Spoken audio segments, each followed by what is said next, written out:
Hello everybody, I hope you're well. If you're new to my channel, welcome. My name's Diane and I talk about quilty things that have gone on in my sewing room. If you saw that picture, the opening picture of this video, there's a very embarrassed looking woman standing next to a quilt. That's me at the Festival of Quilts. That's my quilt. I entered a quilt into the show, my first ever competition quilt, and I wanted to get a photograph of me standing by the quilt so that I could have it as a keepsake in my quilting journal. But there's quite a few people around and I felt very embarrassed having my photograph taken. Nevertheless, I did, and it's all past now. So the last two videos I made was the design and the making process of that quilt, and I entered the competition because I was really curious to know what it was like to enter a competition. I don't think I'm ever going to enter another one. It does take quite a while, but I did enjoy the process. So this video this week is all about the quilts that took my eye. Now, I didn't win a prize. I'll show you the prize winner of the sustainable quilt category. It was absolutely beautiful quilt. It was made from vintage fabrics, leftover blocks and fragments of, I don't know whether they were tablecloths or handkerchiefs, embroidered pieces of cotton. I have got a couple of close-up pictures so you can see those.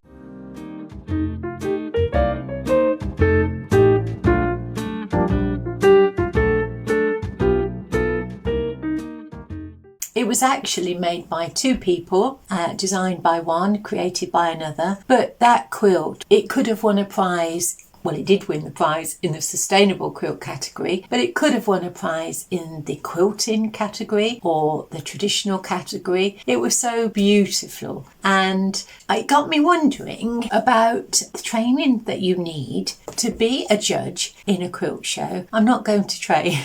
I wouldn't know where to start. But obviously there's criteria. They look at a quilt and, you have to tick the boxes of that quilt category to build up points to win. But then after I'd looked around the show, I started people watching, and I was looking at the way some people would stop and look at a particular quilt, not necessarily a prize winner, and then they would walk past another one, whereas another person might have stopped by that. And I took photos of my favourite quilts, and they're the ones that I had an emotional response to. I would go all warm or fuzzy. There were some political quilts, and there's some hard-hitting messages in those quilts, about social injustices and all sorts of things really, and they were quite hard-hitting and very powerful. But for me, you might think that my quilt is a little bit twee, but my sewing room is my happy place, and I come here to escape all of the junky stuff that's going on in the world, all the hard stuff. This is my sort of meditation room, my moment of sanctuary. That's why I've made such a happy little quilt. So I'll show you now all of the quilts that took my eye. You will notice, if you know anything about my channel, that I do love log cabins and half square triangles and squares within squares, and I like modern quilts as well. And so sit back and enjoy.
do you think? Well, I think they're lovely. And I've looked at quite a few videos that have come out about the Festival of Quilts in Birmingham 2024. And there's a lot in there that you've just seen that haven't been included in other people's videos. I haven't put the overall prize winners in because they're featured quite heavily in other people's videos. And so I hope you've seen some things in there that you hadn't seen before. Now, before I stop talking completely about my quilt, Angela, she contacted me when I put my first video out, and she said that she liked the look of it and it reminded her of an American artist's work. An American that I didn't know, Charles Wysocki, and I bought his book because when Angela mentioned it, I can't show you inside because of copyright. There's big letters in there that say, you know, you cannot share this in any sort of format, pain of death and all that sort of thing. But they're so lovely. I can't share that. But Charles, or Chuck to his friends, he said, I feel the greatness and beauty of America, and it is an endless source of inspiration for my paintings. It does glorify America and Americana, and it harks back to a time that may or may not have existed. There's a couple of lovely quilting ones. There's an Amish painting in here, and there's a quilting bee one with some lovely quilts on. So I can't share what's inside. And this book was an absolute bargain, so thank you, Angela. I paid £10.80. I went on to Amazon secondhand books and it was here within the week, and I'm really enjoying it, so thank you for that. So if you've never been to the Festival of Quilts in the UK, it's the largest quilt show in Europe and it is big. You have a big hall that has got all the competition quilts in. I think there's over 700, and there is an eating place, there is a large lecture hall, and there are international quilters that come, quite a few from America, and there are some small booths all down one side that hold little mini workshops, so you can do some sewing skills of one type or another, and they start from an hour, so you can build that into your visit if you want to. There are also some shops in that area where you can buy things, so you've got your education, the lecturing and the quilt show, and somewhere to eat in that first big hall. And then you go through and there's two halls together, eating places and things, and lots of stalls selling everything that you could possibly want for quilting. There's machines, there's sewing machines, there's long armors, there's threads, there's all sorts of fabric booths, all sorts of notions, everything that you could think of is in there. There's even a guy selling log cabins, so if you want to actually buy a sewing room, you can, to put in your garden or a space, whatever you've got. I went with my husband and we broke it up into sections so that we could see a bit, rest the mind, have something to eat, and then gather ourselves before we did another section. And if you've seen any of the other videos about this quilt show, you'll know that I have been saving up to buy some fabric. Well, I sort of went with the wrong mindset, I should say, because there are lots of beautiful things there that I could have bought. But I went with a list of things that I really wanted. So I don't have a lot of money to spend on this expensive hobby. And so I do have to be careful where I put my pennies. And I really wanted some bright solids. And I want a colour to represent each letter of the alphabet. So I needed 26 colours. So I was looking for some sort of fat bundles or something that had solids in that were bright and of the same quality. Well, I found that really difficult. I couldn't get what I wanted. I walked, covered miles looking for that. So I left that. And I was also looking for a navy blue or dark blue tone on tone, because I do want to make the snowflake quilt that I've designed, and I'd like that to be on a tone on tone background, and I couldn't find any of that either. So I left that. But also amongst all of those commercial stalls and things and demonstration stalls, there were like little mini galleries set up where there were quilt artists in there showing their work, so you could go in and have a little walk around. You can buy the quilt, see the quilt, speak to the artist, and they were beautiful as well. Really, really lovely. And my husband said, I'd quite like one of those quilts. Can't you make us one of those? Well, I cannot tell you how long I've been trying to get a quilt on the wall in our home. So if you share a home with another person, you have to bear their tastes in mind, allegedly. And so I have been trying to get a quilt hung on our wall, but he was having none of that until he saw these quilts hanging up in this gallery setting. And now he said he'd like one. And I said, oh, okay. What sort of quilt would you like? Well, he wants it quite modern. He was showing me some of the quilts, like improv quilting, that he liked with a lot of background. There's a lot of negative space in the ones he liked. And he was saying, I like that one, but I don't want all that condensed colour in that one corner, and I like the bits all over the place. So I don't really know exactly what he'd like, but I know the sort of thing I'd like based around a log cabin. So I said to him, right, you can come and choose the fabric, but bearing in mind the show was almost closing. There had been an announcement to say there were 10 minutes left before retailers had to stop selling. So we were standing next to a wide back fabric store that I'd seen some things I'd liked on there, and I did manage to get some of the fabric. Well, he chose the fabric, and I'll show you what that is. So this is the background that he'd like. It's a tone on tone, and it's by the Blank Quilting Corp, Jot Dot, and it's 108 inches wide. That's the fabric he'd like for the background of the quilt. So